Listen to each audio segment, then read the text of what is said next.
Hello from Bear River. It's August 28th. We're at the group camp. We finally made it here. Haven't been here for a while because I've been so interested in the beavers.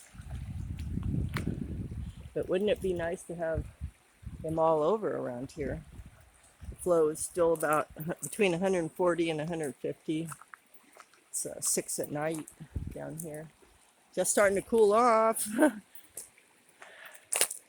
So, and I'm gonna walk up here to where Mr. Snake has his little pond and see if he's still there.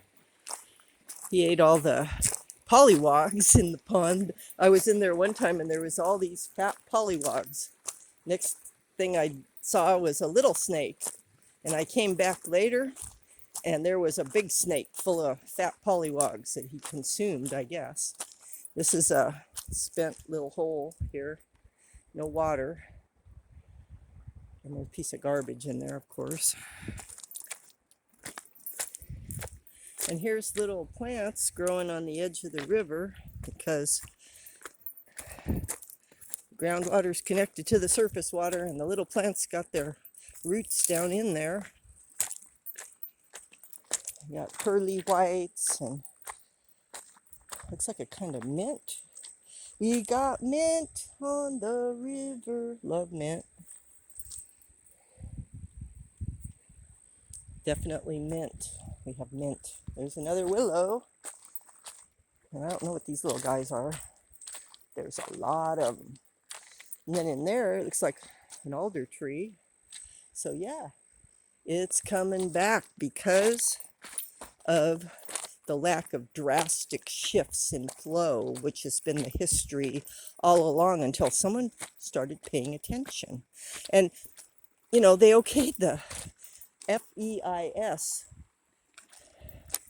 9 years ago. Next year it'll be a decade. And the mitigations were not implemented. The ramping wasn't implemented. The minimum flows weren't implemented. Monitoring, which to me is the most important thing, was not implemented. So how is the watershed doing? What is the baseline? And I was reading the FEIS because there's a guy that's my hero, David Ryland. He made a bunch of comments and Fish and Wildlife's like, oh yeah, that doesn't matter. Oh yeah, that'll be fine. Oh yeah. And if you look 9 years later, David Ryland was right. And that's the sad thing.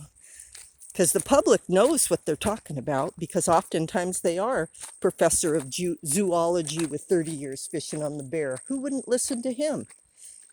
Well, the people that wrote that FEIS response didn't listen to him, which is sad. Looks like Mr. Snake's pond is all but gone. I'm sure he's gone. Hello? Is there a snake in here? You know, the pollywogs can survive in just a little bit of water if Mr. Snake has left. Anyway, this was Mr. Snake's pond. You may recall trying to see him on that bank right there. He had a little bend in him where you could kind of see it was a snake. Nobody home in the snake pond. I guess the food is elsewhere, so he moved on.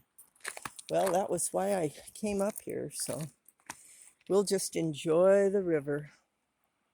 So, closing out from our beautiful Bear River, coming back, redefining itself, rediscovering itself. Little trees growing on the bank, just waiting. This side has a lot of shade. This side's working on it. This beautiful, beautiful river, full of androgynous fish. Yes, indeed, says Mr. Fisherman. Best wishes, everyone. Mani Wachoni, water is life.